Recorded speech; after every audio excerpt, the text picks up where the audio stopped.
देखिए एक बड़ी इंटरेस्टिंग बात है, 27वां पद, 27वां पद, 8 का 27। हाँ, निर्गमन 8 और 27 पढ़िएगा। हम जंगल में 3 दिन के मार्ग पर जाकर अपने परमेश्वर यहोवा के लिए जैसा वो हमसे कहेगा वैसा ही बलिदान करेंगे। यहां पहले से एजेंडा बन जाता है बलिदान का। तो ध्यान से सुनिएगा, मेरी ओर 1 मिनट रहिएगा इसमें। इतना बड़ा बलिदान होने जा रहा है, इतना बड़ा एक कार्यक्रम होने जा रहा है। मेरे साथ रहिए आप, बहुत इंपॉर्टेंट बात है ये, एक लाइन में बहुत इंपॉर्टेंट बात है। बलबीर भाई, मूसा ने कहा कि हमको जंगल में जाना, मतलब 20 लाख को लेके जा रहा है, इतना बड़ा बलिदान होने जा रहा है, और एजेंडा क्या है पता नहीं, जैसा वो हमसे कहेगा। अच्छा, आपको पता ही नहीं है जिंदगी में क्या करना है, प्रभु के पीछे चल दिए क्या करना है। इतना बड़ा बलिदान 20 लाख लोग को लेकर के आप चले जा रहे हैं।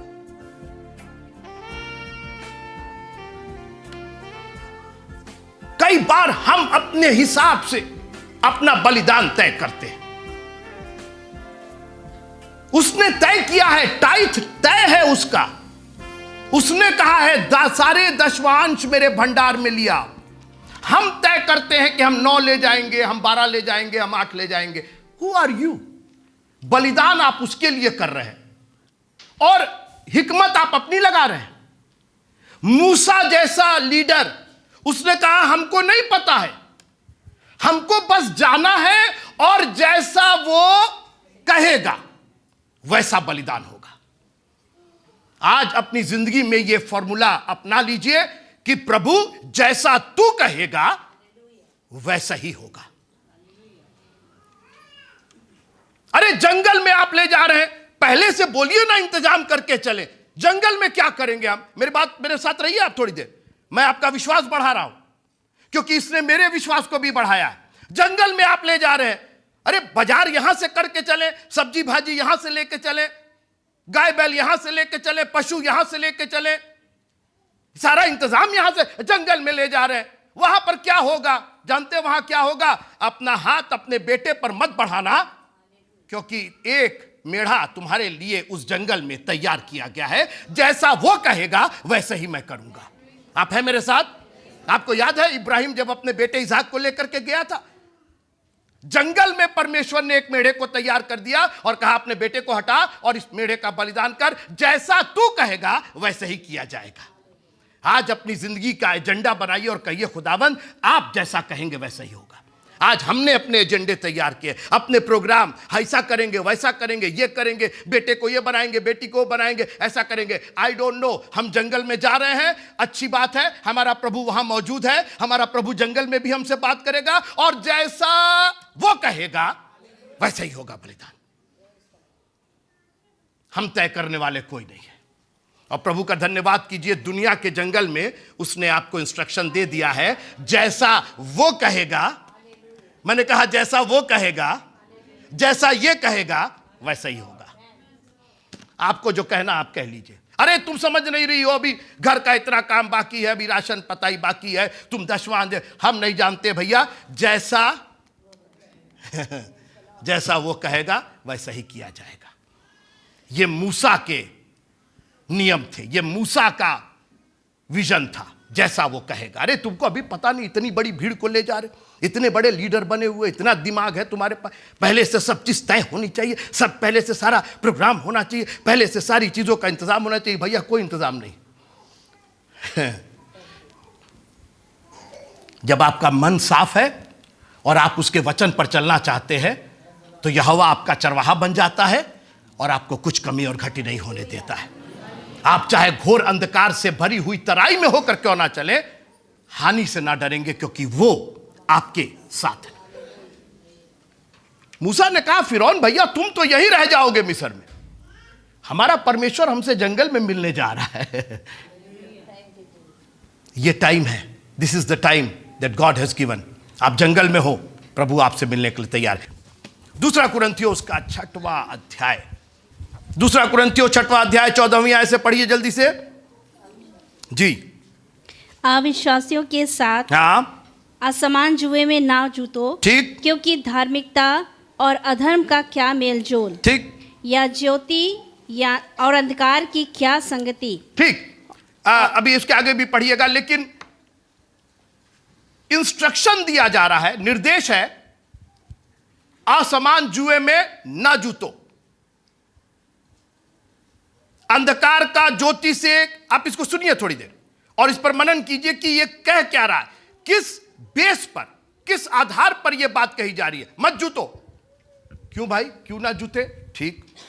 अंधकार का ज्योति का अंधकार से क्या संगति, क्यों क्यों, क्या प्रॉब्लम है उसके अंदर? आगे पढ़िए।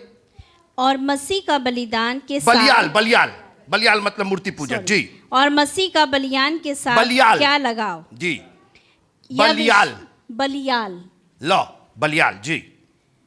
या विश्वासी के साथ अविश्वासी का क्या नाता, ठीक है, और मूर्तियों के साथ हाँ, परमेश्वर के मंदिर का क्या संबंध। ठीक है, क्योंकि हम तो जीवते परमेश्वर के मंदिर हैं, जैसा परमेश्वर ने कहा है, मैं उनमें बसूंगा और उनमें चला फिरा करूंगा, ठीक है, और मैं उनका परमेश्वर हूंगा और वे मेरे लोग होंगे। इसलिए प्रभु कहता है, उनके बीच में से निकलो और अलग रहो, और अशुद्ध वस्तु को मत छुओ, तो मैं तुम्हें ग्रहण करूंगा, ठीक है, और मैं तुम्हारा पिता होऊंगा, हाँ, और तुम मेरे बेटे और बेटियां होगे। ये सर्वशक्ति प्रभु परमेश्वर का वचन है। सर्वशक्तिमान प्रभु परमेश्वर का वचन है। आमीन। किस बिना पर आप कह रहे हैं ये सब बातें? प्रभु कहता है उनके बीच में से निकलो, और निकलने का ही दूसरा वर्ड निर्गमन है। तो आप कहिए वही तो पढ़ रहे हैं हम लोग। एक्सोडस वर्ड निकला है एग्जिट से। आपने देखा ना, कई बार हॉल में लिखा रहता है, एग्जिट लिखा रहता है, तो एक्सोडस जो है वो वर्ड एग्जिट से निकला, और एग्जिट का मतलब बाहर निकलना, किसी कन्फाइंड जगह से, किसी घिरी हुई जगह से, किसी हॉल से, किसी कमरे से जो चारों ओर से घिरा हुआ है, वहां से निकलने को एग्जिट कहते, निकलने का रास्ता। तो यहां परमेश्वर ने नए नियम में उस जमाने के लोगों से, मेरे साथ रहिए थोड़ी देर आप, उस जमाने के लोगों से कहा एग्जिट हो, निकल जाओ, उनके बीच में मत रहो। किस बिना पर आप कह रहे हैं? क्या प्रॉब्लम क्या है? आपने कुछ किया है? आप कौन होते आप कहने वाले? कोई भी आपके घर में आकर के आपको कुछ भी कह देगा, ये मत करो, वो मत करो, फूल यहां नहीं लगाओ, पत्ती वहां मत लगाओ। भाई आप कौन हैं? Who are you to tell me? अपनी कुर्सी यहां नहीं रखो, अपना सोफा यहां नहीं रखो, अपना फ्रिज यहां नहीं रखो। ये बताइए, कोई भी आके आपके किचन में चला आएगा, बोला फ्रिज यहां से हटाइए, चूल्हा वहां रखिए, गैस वहां, आप कहेंगे हु आर यू? किस बिना पर आप बात कर रहे हैं? आपने क्या किया? कौन सा आप गैस ला के दे देते? कौन सा आप, अरे आप फ्रिज ला के देते तो कहते कि भैया यहां मत रखो, वहां रखो, तो खुशी होती हमको। बड़ा वाला लेकर के सैमसंग वाला दे देते तो समझ में आता। आप किस बिना पर कह रहे हैं कि फ्रिज यहां से हटा के वहां रखो? परमेश्वर का यह वचन है, और परमेश्वर अपने वचन को प्रूव करने के बाद, उसको प्रमाणित करने के बाद आपसे बात करता है। आइए पलट लीजिए निर्गमन की पुस्तक। प्रभु का धन्यवाद हो कि हम लोग सबके पास ओल्ड टेस्टमेंट भी है जी अशु भाई। ऑल राइट, सो गॉड ने नए नियम में कहा निकलो, अलग हो, तुम्हारा कोई लेन देन नहीं है। तो किस बिना पर? यही बिना है निर्गमन की पुस्तक, इसी बिना पर, इसी आधार पर परमेश्वर कह रहा है। निर्गमन की पुस्तक 8वां अध्याय हम लोगों ने पढ़ लिया। उसमें एक ही आयत हमने आपसे कहा कि जैसा वो हमसे कहेगा वैसा ही बलिदान करना। फिर उन्होंने कहा मैं तुमको जंगल में जाने दूंगा कि तुम अपने परमेश्वर यहोवा के लिए जंगल में बलिदान करो, केवल बहुत दूर ना जाना, और मेरे लिए विनती करो। तब मूसा ने कहा सुन, मैं तेरे पास से बाहर जाकर यहोवा से विनती करूंगा कि दासों के झुंड तेरे और तेरे कर्मचारियों और प्रजा के पास से कल ही दूर हो। पर फिरौन आगे को कपट करके हमें यहोवा के लिए बलिदान करने को जाने देने के लिए ना करे। सो मूसा ने फिरौन के पास से बाहर जाकर यहोवा से विनती की, और यहोवा ने मूसा के कहे के अनुसार दासों के झुंड को फिरौन और उसके कर्मचारियों, उसकी प्रजा से दूर किया, यहां तक कि एक भी ना रहा। तब फिरौन ने इस बार भी अपने मन को शून्य किया और उन लोगों को जाने दिया। अब देखिए, परमेश्वर धीरे धीरे अपनी शक्ति को बढ़ाता जा रहा है, अपने पराक्रम का जलवा दोनों को दिखाता जा रहा है। परमेश्वर ने कहा अब थोड़ा सा और बढ़ करके करेंगे। याद रखिएगा, परमेश्वर कोई काम रिपीट नहीं करता है। मैंने एक बार आपको बताया था कि जो हम लोग सांस इनहेल करते हैं, जो सांस खींचते हैं अंदर, हर सांस ब्रांड न्यू होती है, बिल्कुल नई होती है। जो आप बाहर छोड़ते हैं वो सांस आप नहीं खींचते हैं, जो आप सांस लेते हैं वो एक बिल्कुल नई सांस होती है, उसके अंदर नया ऑक्सीजन होता है। आप मेरे साथ प्रेज द लॉर्ड बोल सके क्या?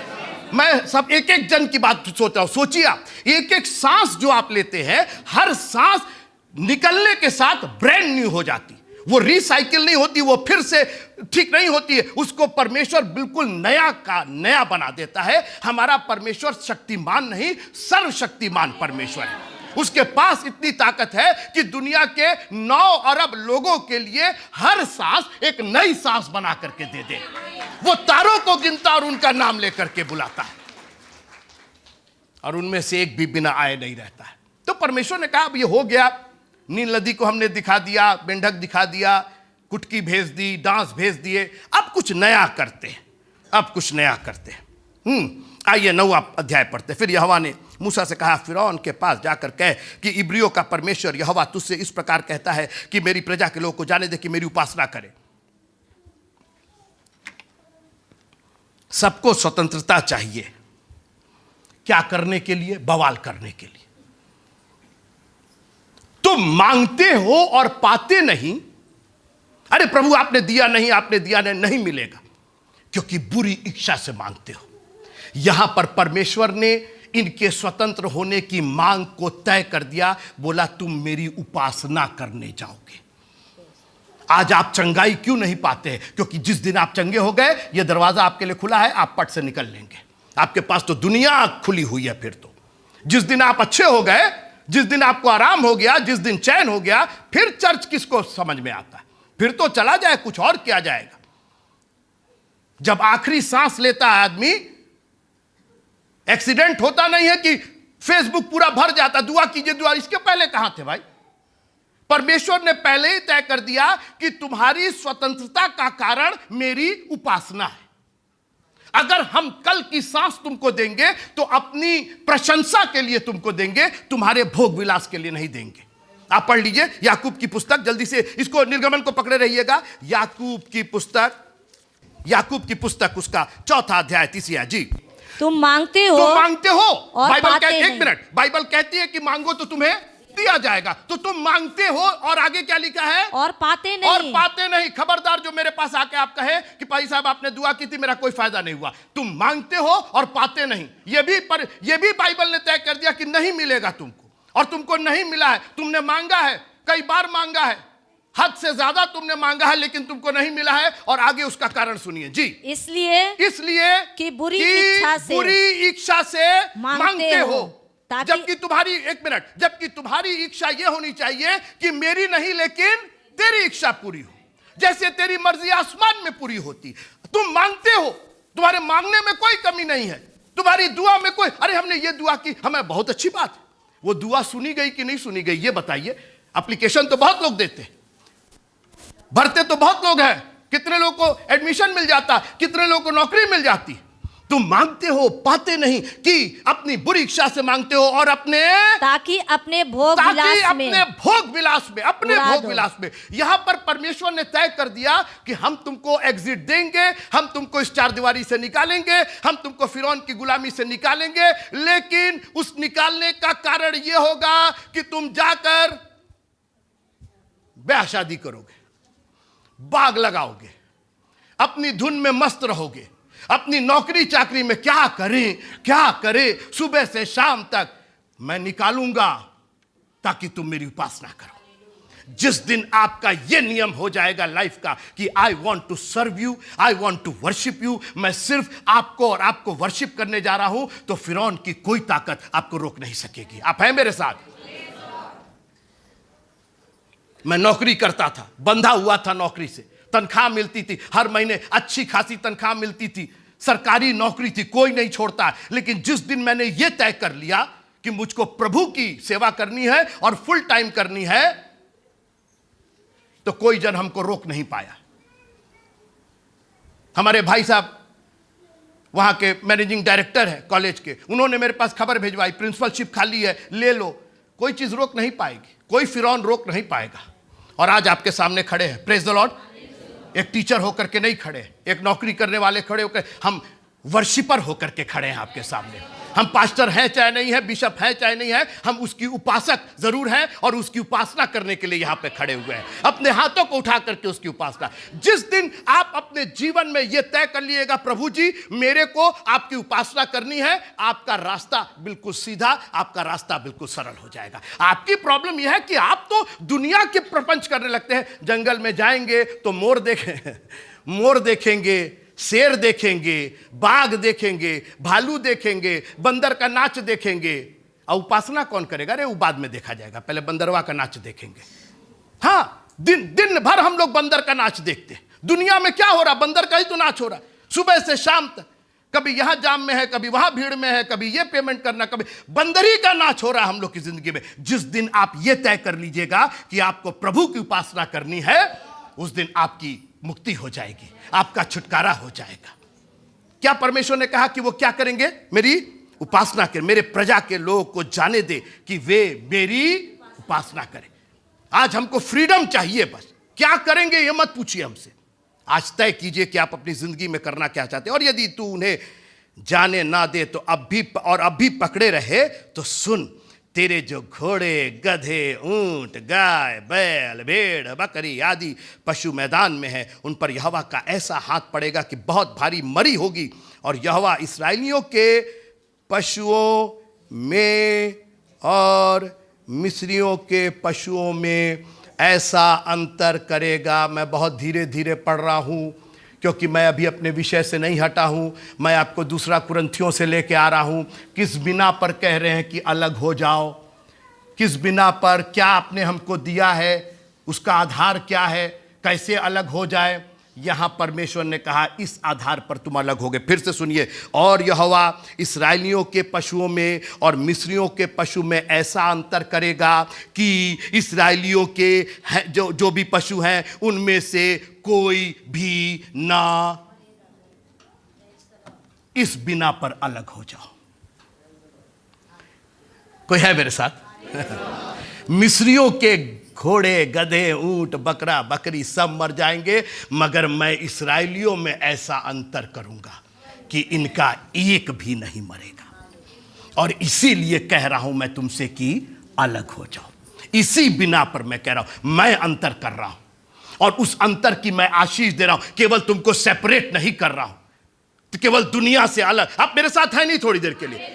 अरे नौकरी छोड़ दे तो इनसे दोस्ती छोड़ दे, तो उनसे रिश्तेदारी छोड़ दे।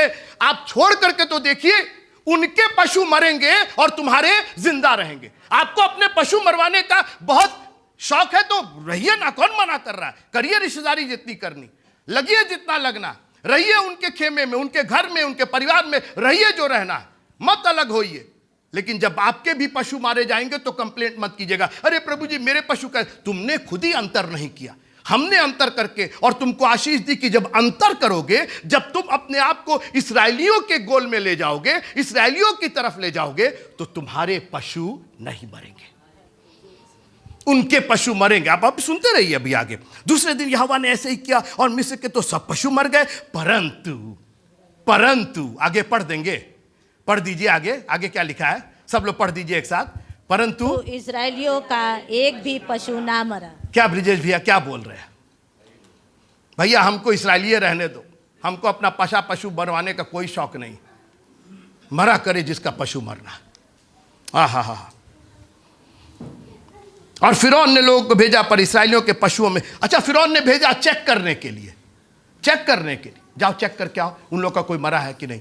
आगे क्या लिखा है? परंतु पर इसराइलियों के पशुओं में से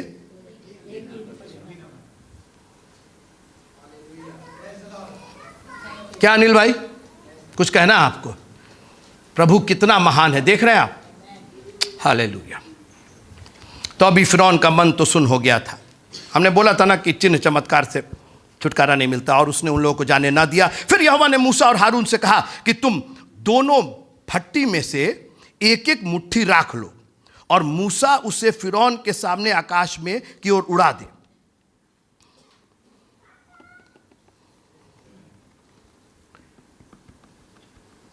ये आप समझ रहे हैं कि नहीं? आप लोग तो हिंदुस्तान के ही रहने वाले हैं, ये राख वाख समझ रहे हैं कि नहीं? हमारे देश में भी बड़ा इस्तेमाल होता है, भस्म बोलते हैं उसको, ऐ पोतलिया या पोतलिया। परमेश्वर ने कहा उसको भी हम इस्तेमाल करेंगे। आगे सुनिए, बोला कि मुट्ठी राख लो और मूसा उसे फिरौन के सामने आकाश की ओर उड़ा दे, तब वह सूक्ष्म धूल होकर सारे मिस्र देश में मनुष्यों और पशुओं दोनों पर फफोले और फोड़े बन जाएगी। सो वे भट्टी में की राख लेकर फिरौन के सामने खड़े हुए और मूसा ने उसे आकाश की ओर उड़ा दिया और वह मनुष्यों और पशुओं दोनों पर फफोले और फोड़े बन गई। और मूसा उन फोड़े करे जादूगर मूसा के सामने खड़े ना रह सके, क्योंकि वे फोड़े जैसे सब मिस्रियों के वैसे ही जादूगरों के भी निकले थे। अरे बाप रे बाप, फोड़ा बड़ी खराब चीज है। अब तो फोड़ा बहुत कम होता है। पहले हम लोग छोटे थे तो हमारा नाम तो फोड़ा मोरार रखे थे।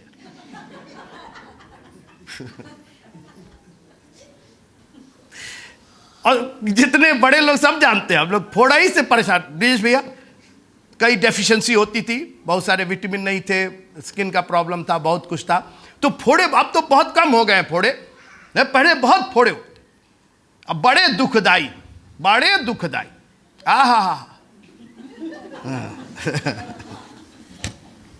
हम दर्द को याद करके कर रहे हैं। जादूगरों के भी फोड़े निकल गए। क्या नाम था उन लोग का? यन्नेस और यमरेस। ए यन्नेस, ए यमरेस। तो यन्नेस करे कहा हो? अरे बड़ा फोड़ा। तब बोला तो ओसे बड़ फोड़ा तो हमके भइल है। काहे? तू तो बड़ा जादू के चढ़ी दुका दुका करत रहला। थोड़ा सा यहाँ ये रख दो, वहाँ ये रख दो, फलाना करो ढकरो। उनका भी फोड़ा निकले। परमेश्वर ने कहीं लोग फोड़ा निकलवा। तब यहोवा ने, आप कहेंगे कि आप क्या हंसा रहे हैं? हम नहीं हंसा रहे। एक मिनट आप रहिए, आप आइए, आप आइए। हम पहले पढ़वा दे रहे। निर्गमन की पुस्तक उसका 10वां अध्याय, ने तो आप हमको गलत समझेंगे। निर्गमन की पुस्तक उसका 10वां अध्याय और दूसरी आयत कौन पढ़ देगा जल्दी से जी? और तुम लोग मेरे बेटे और पोतों से इसका वर्णन करो कि यहोवा ने मिस्रियों को कैसे ठड्डों में उड़ाया। आप बोलिए बस। तो लवीन मोरार अगर उड़ा रहे ठट्टे में तो क्या प्रॉब्लम है? परमेश्वर ने ठट्टों में उड़ाया। और ठट्टे में जानते कि उड़ाया, जैसे हम लोग हंस रहे हैं, इसी को ठट्टा बोलते, इसी को ठट्टा बोलते। परमेश्वर ने ठट्टों में उड़ाया इनको। बोला जादूगर का भी फोड़ा निकालो। अभी तक घोड़ा निकालते थे, अब इनका फोड़ा निकालो। फिर यहोवा ने मूसा से कहा, बिहान को तड़के उठकर फिरौन का। अच्छा, ये हर बार बिहाने को जा रहा है। रात में कोई काम नहीं, सब बिहान को तड़के उठकर फिरौन के सामने खड़ा हो और उससे कहे, इब्रियों का परमेश्वर यहोवा इस प्रकार कहता है कि मेरी प्रजा के लोगों को जाने दे कि वे मेरी उपासना। फिर क्या बोला? मेरी क्या करें? हाँ, जाने का एक ही कारण है कि वे मेरी क्या करेंगे? उपासना करेंगे। अगर आप उसकी उपासना नहीं करते तो आपको जाने को नहीं मिलेगा, यहीं रहेंगे आप लोग। इनको जाने दे कि ये मेरी उपासना करें। दुआ कीजिए, प्रभु I want to serve you. इस बवाल से निकालिए हमको, ये कर्ज के फिरौन से निकालिए। आप हैं मेरे साथ? नहीं, किसी का कर्जा ही नहीं यहाँ पर। तो सबसे बड़ा कर्जेदार तो हम हैं कि हम चिल्लाए जा रहे हैं। अरे बोलिए, प्रभु इस कर्जे के फिरौन से निकालिए हमको। आमीन। इस शारीरिक दुर्बलता से, इस शुगर के, इस ब्लड प्रेशर के, इस फिरौन से छुड़ाइए हमको, ताकि हम तेरी उपासना कर सके, हम चर्च जा सके, हम घुटने के बल जा सके। हमारे में ताकत दीजिए, एनर्जी दीजिए। I want to serve you Lord. मैं बाइबल पढ़ना चाहता हूं। मेरी आंखों को ठीक कीजिए। चश्मा नहीं है मेरी आंखों में, ज्योति, ये फिरौन वाला जो ये जो मोतिया बिंदु है, इसको हटाइए प्रभु जी। I want to serve you. मैं तेरी आराधना करना चाहता हूं। एक बार आप उसकी आराधना का उदाहरण और उसकी आराधना को बेस मान करके चलिए, आशीषें ही आशीषें आपके पास होंगी। और सुनिए, और तेरे कर्मचारियों और तेरी प्रजा पर सब प्रकार की विपत्तियां डालूंगा, जिससे तू जान ले कि सारी पृथ्वी पर मेरे तुल्य कोई दूसरा नहीं है। मैंने तो अभी हाथ बढ़ाकर तुझे और तेरी प्रजा को मरी से मारा होता और तू पृथ्वी पर से सत्यानाश हो गया होता। मैंने शुरू में आपसे कहा था कि परमेश्वर फिरौन से बहुत डर नहीं रहा था। उस फिरौन को तो कभी भी टैकल कर लेता। वो चाहता था कि मूसा और हारून सीख जाए और इस्राएलियों को विश्वास हो जाए कि जिस परमेश्वर की वो उपासना करने जा रहे हैं जंगल में, वो कौन सा परमेश्वर है। और इसीलिए परमेश्वर अपने आप को प्रूव कर रहा था। मैंने तो अभी तक हाथ बढ़ा, हाँ, परंतु सचमुच मैंने इसी कारण तुझे बनाए रखा कि तुझे अपना सामर्थ दिखाऊं और अपना नाम सारी पृथ्वी पर प्रसिद्ध करूं। यह रीजन था फिरौन के मन को कठोर करने का, विपत्ति भेजने का, कि फिरौन जान जाए और सारी पृथ्वी पर उसका नाम हो जाए। क्या तू अब भी मेरी प्रजा के सामने अपने आप को बड़ा समझता है और उन्हें जाने नहीं देता? सुन, कल मैं इसी समय ऐसे भारी भारी ओले बरसाऊंगा कि जिनके तुल्य मिस्र की नेव पड़ने के दिन से लेकर अब तक कभी नहीं पड़े थे।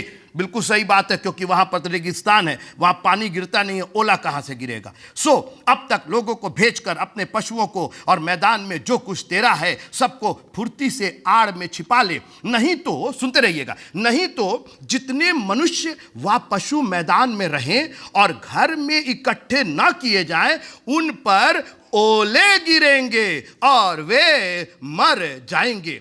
इसलिए फिरौन के, अब सुनिए, बहुत इंटरेस्टिंग है, इसलिए फिरौन के कर्मचारियों में से जो लोग यहोवा के वचन का भय मानते थे, कर्मचारी थे वो फिरौन के, लेकिन भय किसका मानते थे? यहोवा के वचन का। आप बहुत सी परेशानियों में हो सकते हैं, इस संसार के बहुत सी बातों में अधीन हो सकते हैं, लेकिन परमेश्वर का वचन तो माना ही जा सकता है और उसकी भी आशीष आपको मिलेगी। सुनिए, इसलिए फिरौन के कर्मचारियों में से जो, ये लोग मिस्री थे, ये लोग इस्राएली नहीं थे, ये कर्मचारी फिरौन के थे, ये मिस्री थे, ये दूसरे देवी देवताओं को मानते थे, मगर कहीं से इनको पता चल गया था इसराइलियों के परमेश्वर का, अभी तक की सारी विपत्तियों को, सारी सामर्थ को उन्होंने देखा था, तो बोले भैया धीरे से इन्हीं को मान लेते हैं। और जिन लोगों ने उसका भय माना था, उन्होंने तो अपने सेवकों और पशुओं को घर में हाँक लिया, पर जिन्होंने यहोवा के वचन पर मन ना लगाया, सारा खेल वचन का है। परमेश्वर ने अभी कुछ नहीं किया था, अभी ओले नहीं गिरे थे, अभी आसमान से आग नहीं गिरी थी, अभी सिर्फ परमेश्वर का वचन आया था। और केवल वचन को मान करके जिन्होंने, जो लोग छिप गए थे, बाइबल कहती है कि बुद्धिमान विपत्ति को आते देख के छिप जाता है।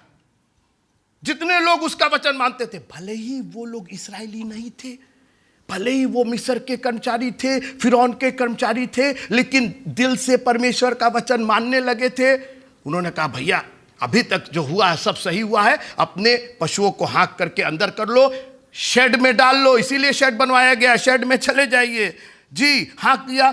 पर जिन्होंने यहोवा के वचन पर मन न लगाया, उन्होंने अपने सेवकों और पशुओं को मैदान में रहने दिया। तब यहोवा ने मूसा से कहा, अपना हाथ आकाश की ओर बढ़ा कि सारे मिस्र देश के मनुष्यों, पशुओं और खेत की सारी उपज पर ओले गिरे। और मूसा ने अपनी लाठी को आकाश की ओर उठाया और यहोवा मेघ गरजाने और ओले बरसाने लगा और आग पृथ्वी तक आती रही।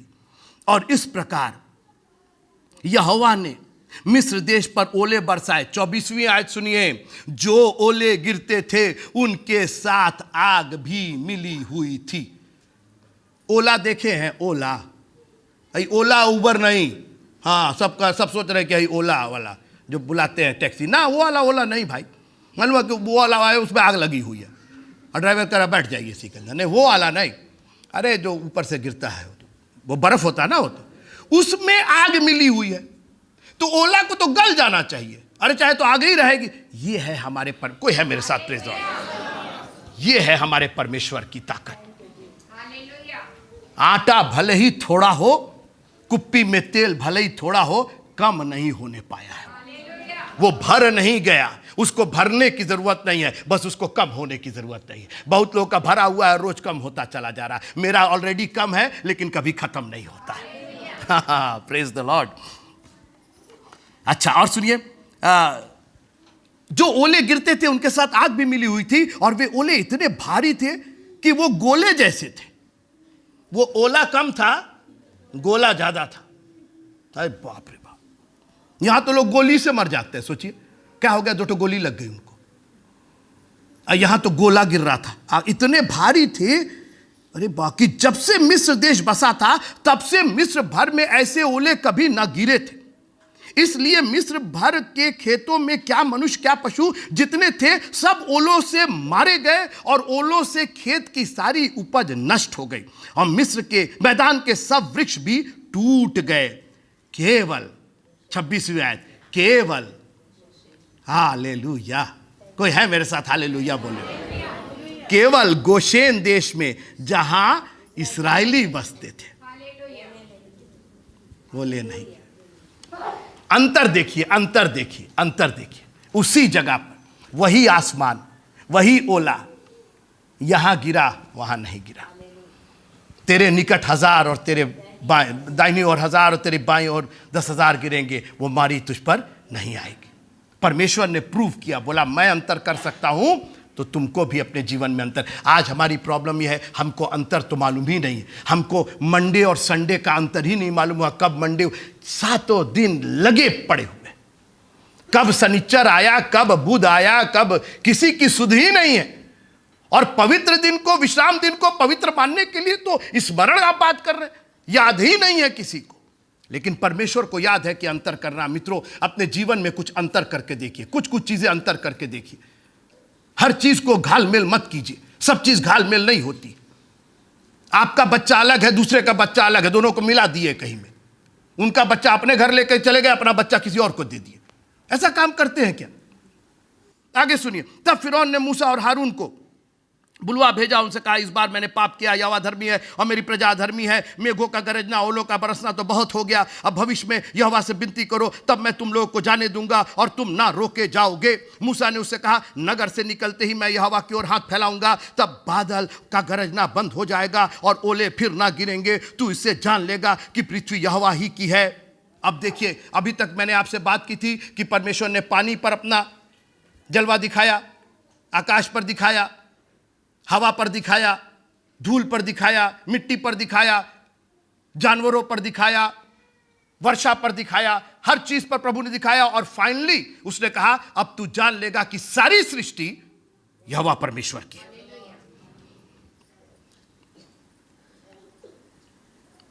तो भी मैं जानता हूं कि ना तो तू, 30वां पद, तो भी मैं जानता हूं कि ना तो तू और ना तेरे कर्मचारी यहोवा परमेश्वर का भय मानेंगे। सुन, और जब तो ओलों से मारे गए, क्योंकि जब भी सन और जब तो ओलों से मारे गए, क्योंकि जब की बालें निकल चुकी थी पर सन में फूल लगे हुए थे, और सन में फूल लगे हुए थे, पर गेहूं और कठिया गेहूं जो बढ़े न थे, इस कारण वे मारे न गए। जब मूसा ने फिरौन के पास से नगर के बाहर निकलकर यहोवा की ओर हाथ फैलाए, तब बादल का गरजना और ओलों का बरसना बंद हुआ, और फिर बहुत मेह भूमि पर ना पड़ा। यह देखकर कि मेह और ओलों और बादल का गरजना बंद हो गया, फिरौन ने अपने कर्मचारियों समेत फिर अपने मन को कठोर करके पाप किया, और फिरौन का मन हठीला होता गया, और उसने इस्राएलियों को जाने न दिया, जैसा कि यहोवा ने मूसा के द्वारा कहलवाया था।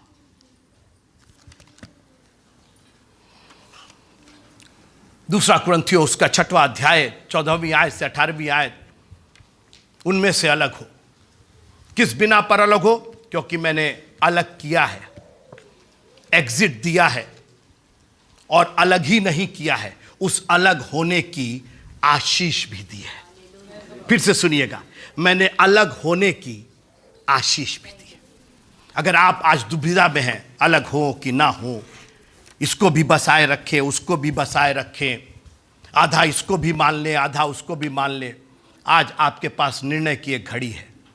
या तो अपने यहाँ ओले पड़वा लीजिए, या अपने पशुओं को शेड में ले जाइए, अपनी आशीषों को प्रभु यीशु मसीह के लहू के अंदर छिपा लीजिए। आज आपके पास चॉइस है, ये आपकी चॉइस है। परमेश्वर ने सिर्फ अपना वचन भेजा, और लिखा है कि फिरौन के कर्मचारी जो परमेश्वर का वचन मानते थे, जो उसके भय को मानते थे, उन्होंने तो अपने पशुओं को आड़ में कर लिया, उन्होंने तो छिपा लिया, और उन पर ओले नहीं पड़े, वो बच गए। लेकिन जिन्होंने परमेश्वर का वचन नहीं माना, चॉइस आपकी है। या तो आप वचन मान लीजिए, कोई आप पर दबाव नहीं देगा, ओले तो गिरेंगे ही, आपने अगर मान लिया तो बच जाएंगे। ओले गिर रहे हैं, लेकिन आपके वचन के मानने की वजह से वो ओले आपका नुकसान नहीं कर रहे। चॉइस आपकी है, चीज आपकी है, आशीष आपकी है, जीवन आपका है, आत्मा आपकी है, प्राण आपका है। चॉइस भी आपकी है। उसने आपको चॉइस दिया है। अगर आप स्वीकार करना चाहते हैं, लिखा अगर आज तुम उसके आत्मा की आवाज को सुनो तो अपने हृदय को कठोर मत करो। उसका वचन मान करके, प्रभु जी मुझको आपके लहू में छिप जाना है, मुझको बपतिस्मा लेकर के आपके राज्य में शामिल हो जाना है। अब ये कितने दिन तक भटकेंगे, कितने दिन तक दुविधा में रहेंगे? इतना तो हमने देख लिया। आपने नील नदी, मेंढक, कुटकी सब तो करके दिखा दिया। यहां तक कि हमारे जादूगर भी किसी काम लायक नहीं रहे, वो भी खुद परेशान हो गए। उन्होंने कहा यहोवा ही सामर्थी है, और आपने सब कर दिया। अब इसके बाद भी हम ढिठाई करेंगे। लिखा है कि अपने दास को ढिठाई के पाप से बचाए रख। आज हम लोग का पाप और कुछ नहीं, ढिठाई का पाप है। एक बार आप निर्णय लीजिए कि प्रभु हमको आपके पीछे चलना है, हमको आपके वचन को मानना है और आपके लहू में छिप जाना है हमको। आपका प्राण बहाल रहेगा। तू आज ही मेरे साथ स्वर्गलोक में होगा। अपनी आंखों को बंद कीजिएगा। प्रभु आज एक निर्णय की घड़ी है, और होने दीजिए कि आज इस निर्णय की घड़ी में हम सही निर्णय करें। प्रभु जी, अभी तक हमने बहुत से गलत निर्णय लिए हैं, और उसकी वजह से हमारी जिंदगी में बड़े भूचाल, बड़े तूफान आए। प्रभु जी, थैंक यू जीसस। 2 मिनट अपने जीवन के बारे में सोचिएगा, भूल जाइए दूसरों को। Just think of your life. Have you already taken a decision to follow Jesus? Thank you Jesus. मैं आपको आज एक चांस देना चाहता हूं। अगर अभी तक आपने निर्णय नहीं लिया प्रभु के पीछे चलने का, तो आज वो समय है कि आप अपने आप को एक निर्णायक स्थिति में पहुंचा करके एक सही निर्णय लें। आपने परमेश्वर के वचन को सुना और बहुत दिन से सुन रहे हैं। आपने उसके महात्म्य को, उसके पराक्रम को देखा है। अगर आप में से कोई ऐसा है जो आज ये निर्णय लेना चाहता है, तो हम आपको पूरा मौका देना चाहते हैं। आप सिर्फ अपनी जगह पर खड़े हो सकते हैं, मैं आपके लिए दुआ करूंगा। हम कुछ कार्यक्रम नहीं करने जा रहे, हम सिर्फ आपके लिए दुआ करना चाहते हैं कि प्रभु आज का मेरा निर्णय यह है कि मैं सिर्फ आपके पीछे चलूंगा। बस अपनी जगह खड़े हो जाइएगा और कुछ नहीं करना आप। अगर कोई ऐसा है, थैंक यू जीसस। तुम कब तक 2 विचारों में फंसे रहोगे?